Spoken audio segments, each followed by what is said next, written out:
vendredi 11 décembre 2020. Notre famille a été confrontée à une période particulièrement difficile que j'ai déjà racontée ici. Ce jour-là, l'alarme de sécurité anti-intrusion s'est déclenchée au moment où notre fille Lucie devait sortir de l'école.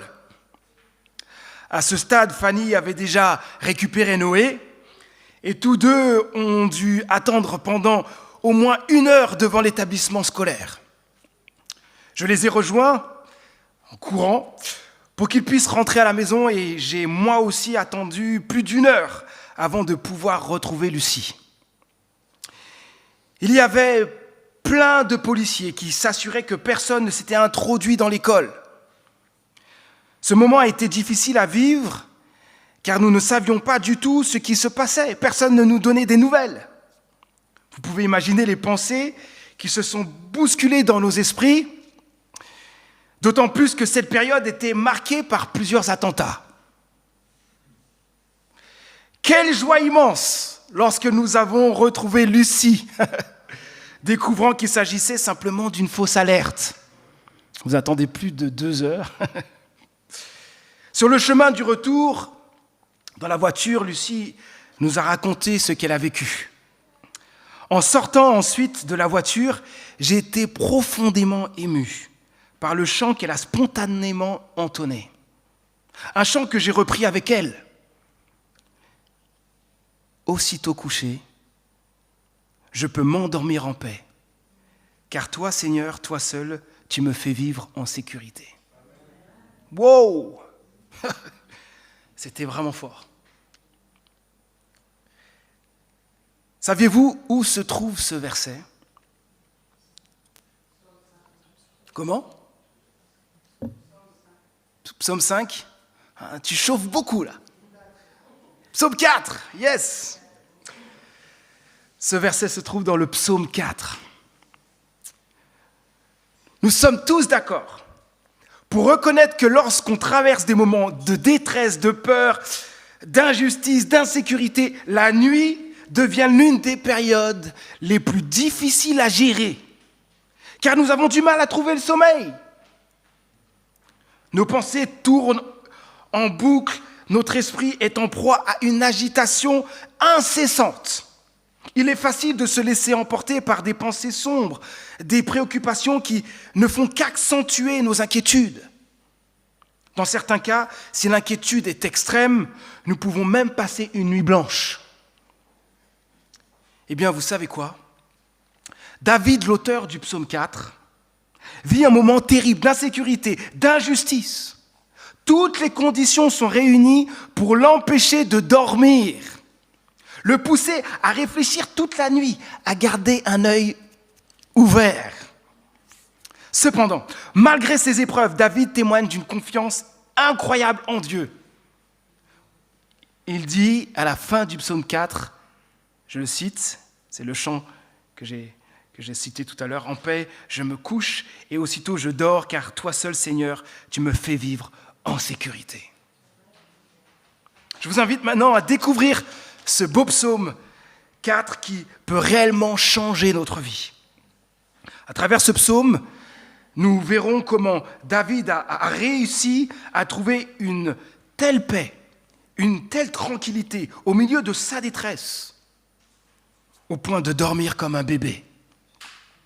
Nous poursuivons notre série de prédications de l'été qui s'intitule « Des psaumes qui changent la vie ». Je vous invite maintenant à lire le psaume 4. Vous l'avez? Psaume 4. Il va s'afficher, mais c'est bien de l'avoir aussi sur vous. Psaume chapitre 4.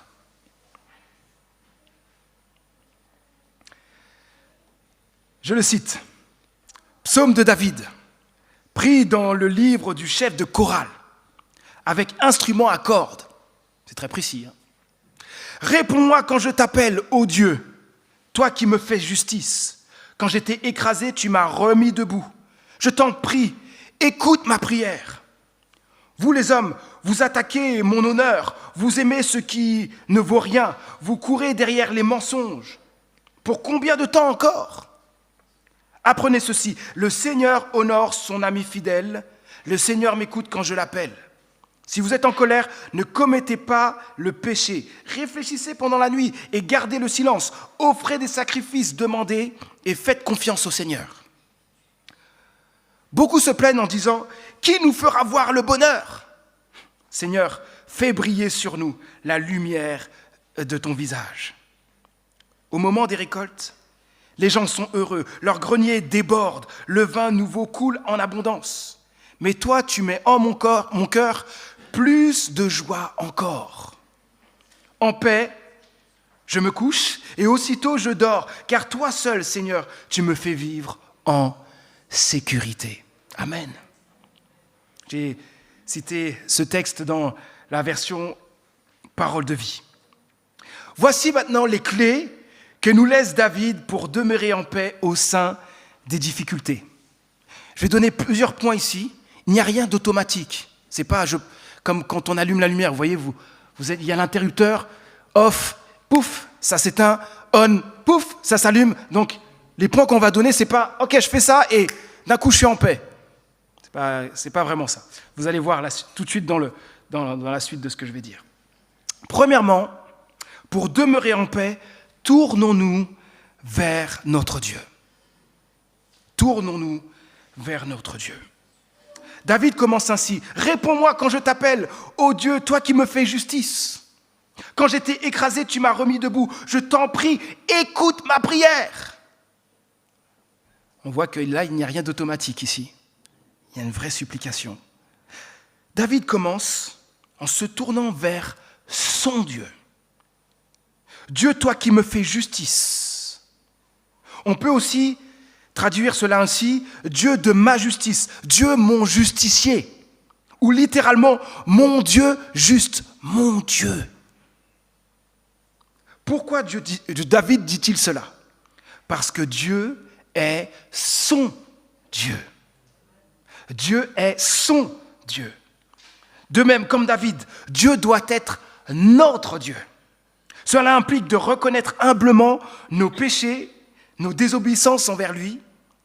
Grâce au sacrifice de Jésus-Christ, nous pouvons obtenir le pardon de Dieu. Lorsque nous plaçons entièrement notre confiance en Jésus-Christ et décidons de le suivre, nous recevons le pardon, sa présence et aussi la vie éternelle. Dieu devient notre Dieu. Donc si Dieu n'est pas votre Dieu, il est urgent de venir à lui, dès maintenant, afin que votre relation avec lui soit rétablie pour toujours, afin de vivre éternellement avec lui. La Bible donne une mauvaise nouvelle. Nous méritons tous l'enfer à cause de nos péchés. Et donc il est urgent que nous disons à Dieu, j'ai besoin de ton secours, j'ai besoin de toi, j'ai besoin de la vie éternelle, j'ai besoin de cette relation avec toi. Donc n'attendez pas, faites ce pas vers Dieu ce matin. David ne se contente pas de prononcer une prière superficielle. Il pousse un cri de désespoir. Il crie à son Dieu. Il appelle au secours. Il lui demande d'agir dans sa situation. Il expose ce qui ne va pas. Récemment, j'ai eu une conversation avec quelqu'un qui recherchait la paix de Dieu dans ces moments de peur. Ces moments de peur étaient tellement intenses que même la nuit, elle avait du mal à s'endormir. Elle a réalisé qu'en priant vite fait comme ça n'aidait pas vraiment, la paix ne venait pas. Mais elle s'est rendue compte qu'en faisant le choix de vraiment lutter réellement pour obtenir la paix, en suppliant Dieu de lui accorder cette paix, à ce moment-là, elle pouvait l'expérimenter. Elle devait chercher activement la paix de toutes ses forces en se tournant complètement vers Dieu. Cette personne a fait comme David, qui cherche vraiment le secours de son Dieu, avec force, au point de dire « Je t'en prie, écoute ma prière ». Il demande l'exaucement à sa prière. Il supplie Dieu. Ça veut dire qu'il y a des prières qui se font où il n'y a... plutôt, ça veut dire que quand nous avons un sujet de prière, cela peut nécessiter de la supplication. Ça veut dire qu'on prie plusieurs fois jusqu'à voir Dieu agir. Nous devons oser des prières sans filtre lorsque nous sommes dans une épreuve. C'est-à-dire oser exprimer nos peurs, nos doutes, nos angoisses, présenter nos demandes à Dieu avec tout ce que nous avons en nous, dans notre cœur. Même si nos mots viennent à manquer, Dieu comprend, entend, même nos soupirs, nous dit la parole de Dieu. Comme l'a si bien exprimé le pasteur Tim Keller, en parlant de notre relation avec Dieu, il a dit ceci: « Dieu s'attend à ce que nous nous approchions de lui pour trouver refuge auprès de lui quand nous sommes confrontés à la douleur, la peur ou la souffrance. » Il s'attend à cela. Et regardez la suite. Il ne veut pas que nous cherchions à anesthésier ces émotions par des loisirs et des distractions qui nous promettent la bénédiction sans pouvoir nous la communiquer vraiment. Parce qu'on peut courir après plein de choses pour anesthésier notre douleur. Mais la douleur restera. Ah, je vais pas bien, les réseaux sociaux. Ah, je vais pas bien, un jeu vidéo. Ah, je vais pas bien, la télé. Ah, je vais pas bien. Et on va chercher toutes sortes de choses qui vont nous aider. L'alcool, des vices et plein d'autres choses. Nous avons besoin de Dieu. Nous avons besoin de Dieu. Deuxième point. Pour demeurer en paix, proclamons qui est Dieu. C'est vraiment bon là. David dit, « Réponds-moi quand je t'appelle, ô Dieu, toi qui me fais justice. » David fait appel au caractère de Dieu ici.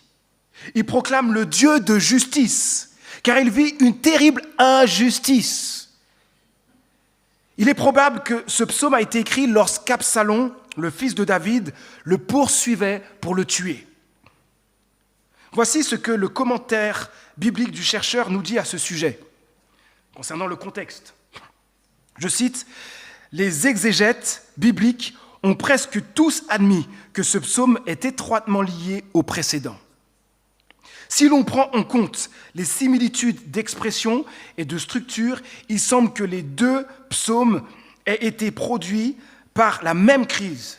Si c'est le cas, David aurait donc écrit le psaume 4 après avoir passé la nuit environné par le danger. Malgré tout, le lien entre les deux psaumes n'est pas certain. Alors, vous m'entendez dire cela, vous vous dites, mais où est-ce écrit ça? En fait, si vous regardez le psaume 3, le début du psaume 3, c'est mentionné que David est en fuite par rapport à son fils Absalom.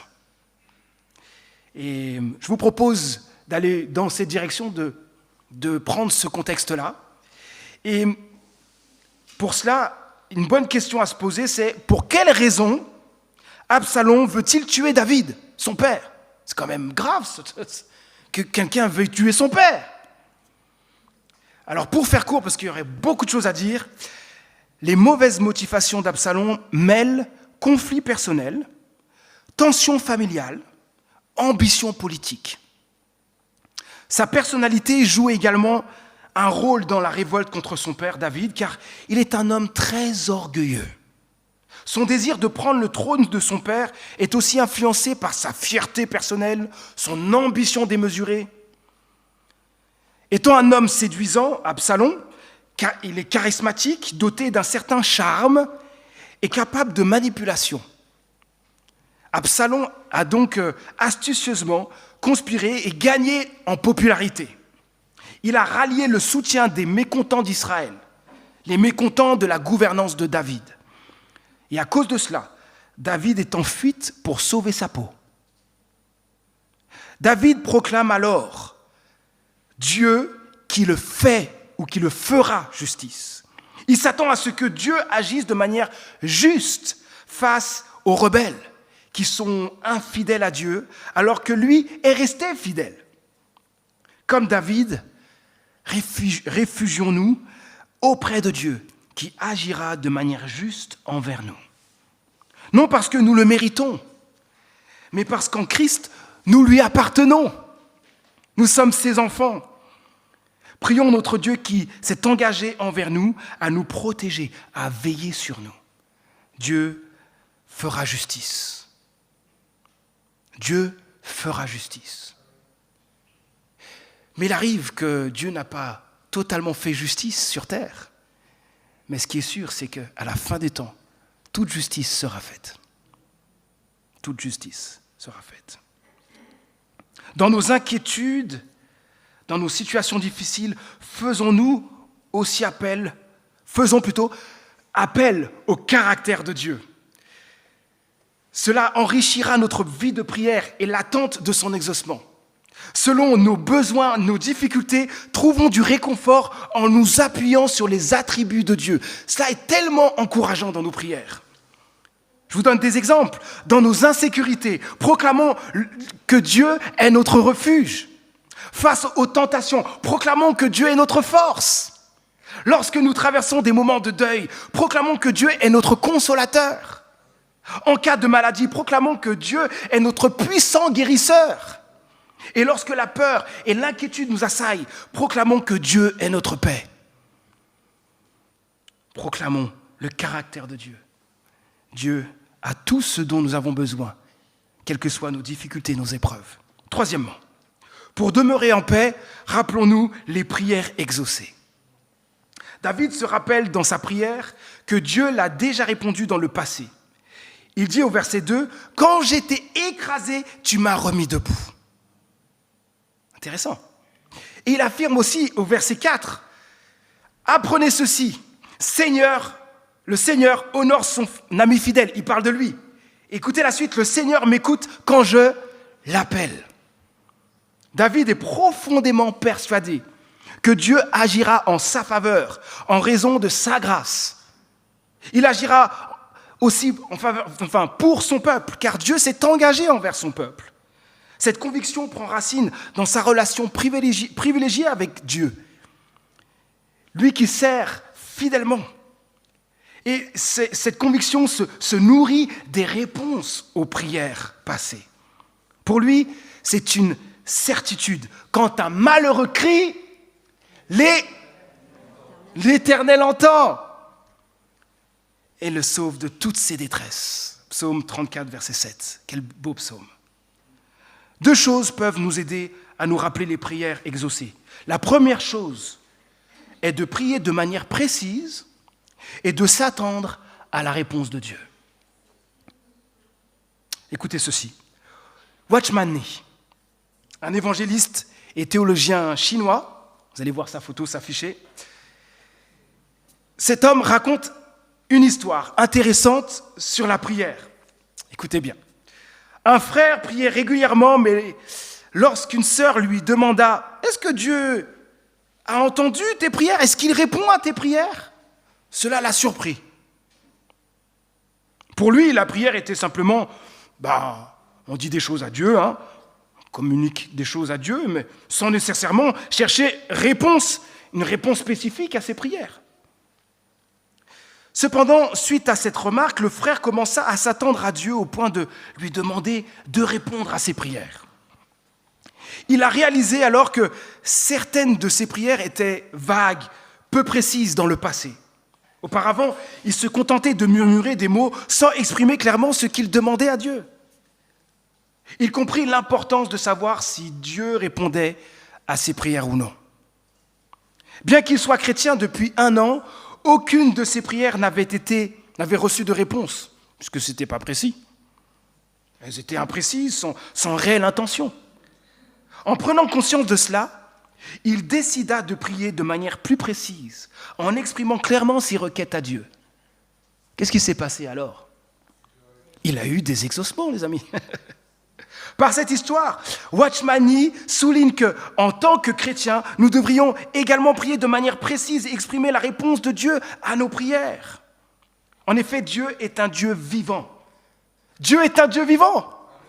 Nous ne prions pas juste parce qu'il faut prier. Nous prions parce que non seulement Dieu nous dit que nous pouvons prier, il nous appelle à la prière, mais en plus parce qu'il répond aux prières. C'est l'une des choses qui me motive à venir aux réunions de prière, parce que je sais que Dieu répond aux prières. En prenant conscience que Dieu répond aux prières, les choses changent. Nous devons décider de prier de manière précise et nous attendre vraiment à la réponse de Dieu. Bien sûr, Dieu répond aux prières qui sont conformes à sa volonté. Donc pour nous souvenir des prières, des réponses aux prières, il est essentiel de prier de manière précise et de nous attendre sincèrement à la réponse de Dieu. Deuxième chose, pour nous souvenir des réponses aux prières, il est très utile de garder une trace des exaucements. Dans un carnet, sur notre smartphone, gardons une trace. C'est là qu'on va se rendre compte de « Waouh, mais Dieu a fait tout ça !» Mais quand on ne garde pas de traces, on ne s'en rend même pas compte. Et je ne parle pas juste des prières que nous faisons juste pour nous-mêmes. Je parle des prières qu'on a formulées ici, à l'église, dans un groupe de maison. Ah, mais Dieu a fait ça, Dieu a guéri, Dieu a sauvé, Dieu a libéré, Dieu a... Mais c'est extraordinaire. Je vous donne un sujet de reconnaissance pour moi, qui sera le vôtre. Nous prions pour la croissance de l'église. Nous prions pour que Dieu touche les jeunes, n'est-ce pas? Nous sommes tous là à prier pour cela. Un jeune, il y a quelques dimanches, est venu me voir. Il vient vers moi et me dit « Manu, je viens vers toi parce que j'aimerais me faire baptiser. » Wow! Amen! Vous pouvez l'ajouter dans votre carnet, n'est-ce pas? Faisons comme David qui a dit « Que tout mon être bénisse l'Éternel sans oublier aucun de ses bienfaits. » Aucun de ses bienfaits. Pas facile ça. Parce que Dieu fait tellement de choses et je pense que quand nous serons au paradis, nous allons encore plus réaliser que Dieu faisait tout ça. Je regarde tellement mon nombril. Je regarde tellement ma situation à moi, mes désirs, etc. Je suis tellement insatisfait. Parce que je cherche autre chose ou est-ce que je suis vraiment centré sur Dieu? Dieu fait tellement de choses, les amis. Dans nos prières, nous pouvons dire à Dieu, Seigneur, je n'oublie aucun de tes bienfaits envers moi. Tout comme tu l'as fait dans le passé, tu me soutiendras, tu agiras, je peux compter sur toi. Amen.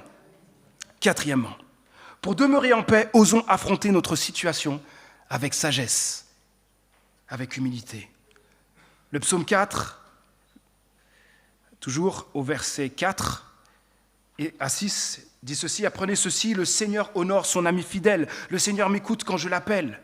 Si vous êtes en colère, ne commettez pas de péché. Réfléchissez pendant la nuit et gardez le silence. Offrez des sacrifices, demandez et faites confiance au Seigneur. » Il parlait juste au-dessus, juste avant, des mensonges que ses ennemis ont gardés.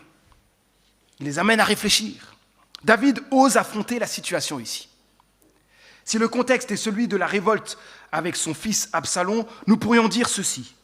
Absalom, ayant rallié le soutien des mécontents d'Israël, mécontents de la gouvernance de David, des calomnies et diffamations abondent sur David.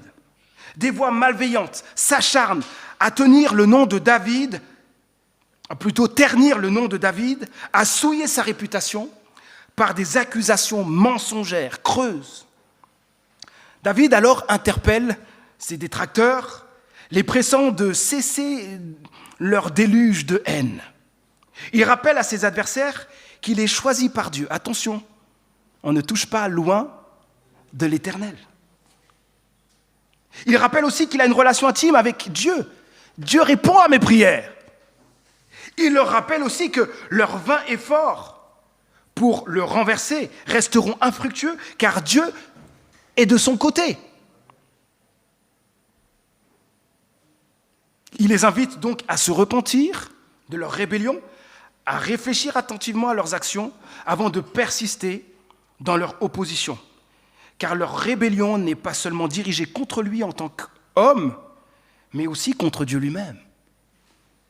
David est d'accord que certaines personnes peuvent être en colère contre lui. David accepte les conséquences de ses écarts, de ses négligences envers le peuple d'Israël.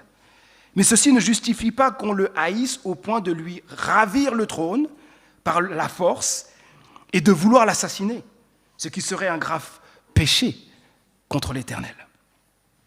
David les encourage donc à réfléchir pendant la nuit pour prendre une sage décision et rechercher la paix.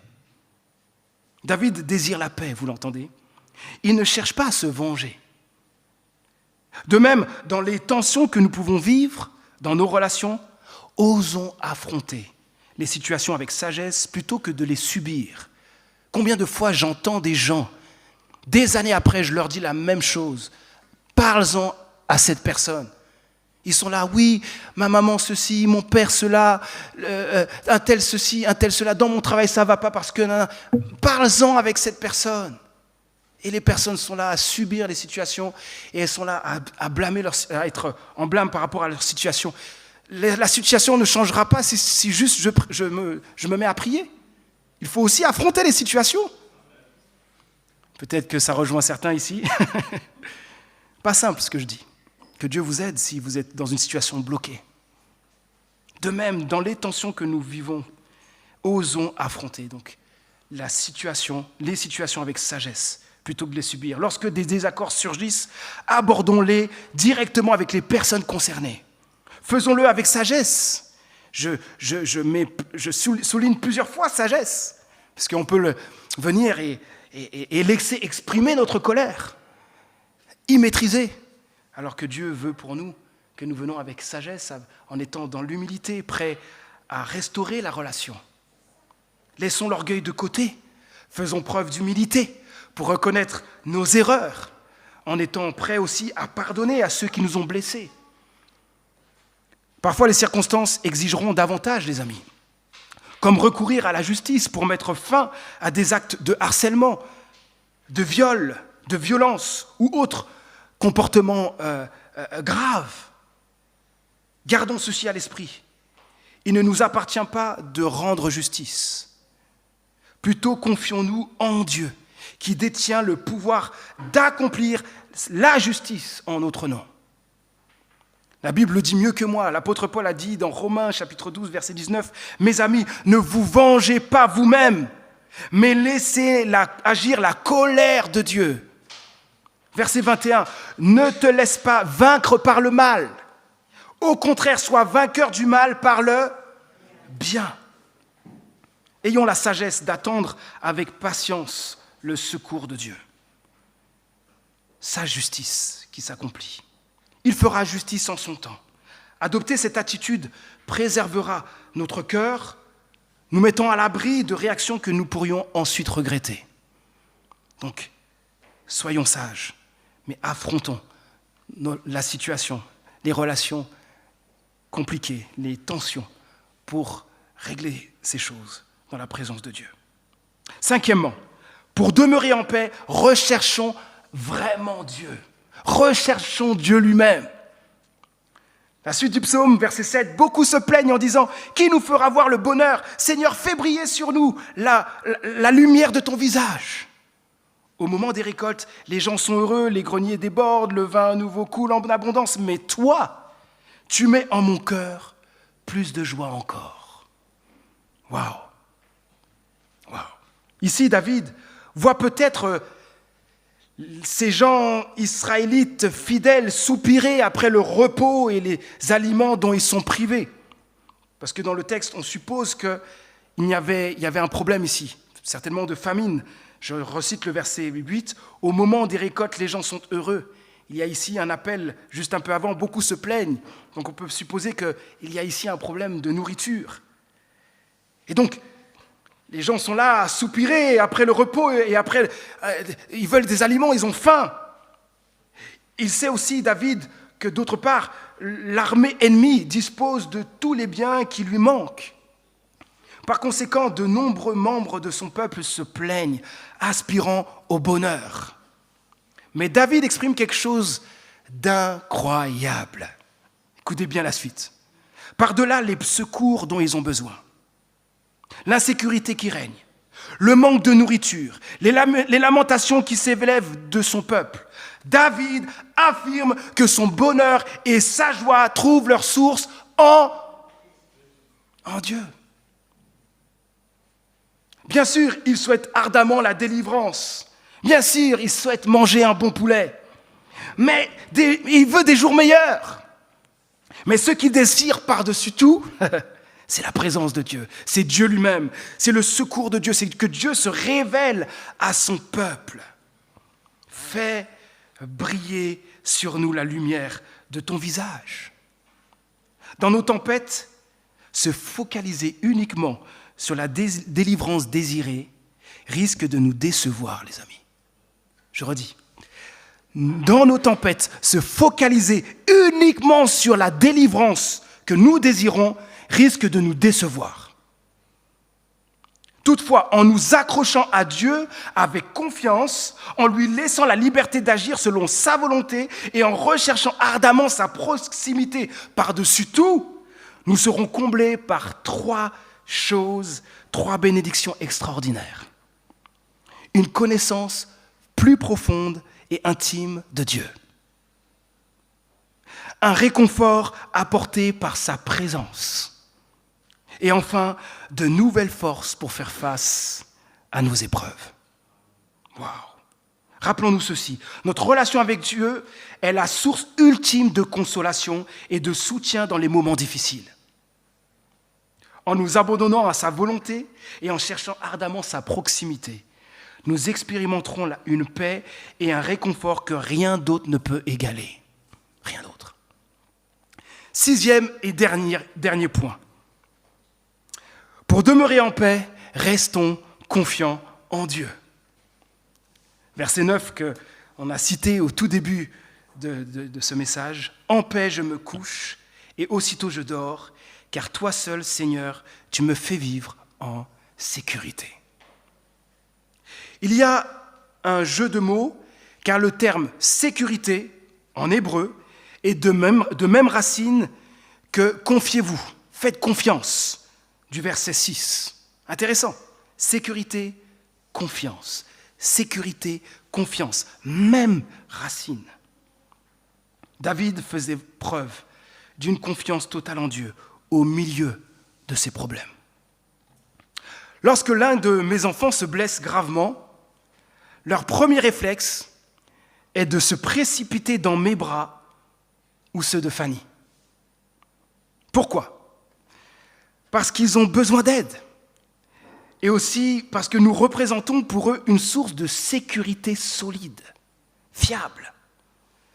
David s'abandonne de la même manière dans les bras de Dieu quand il va faire son dodo, quand il va se coucher.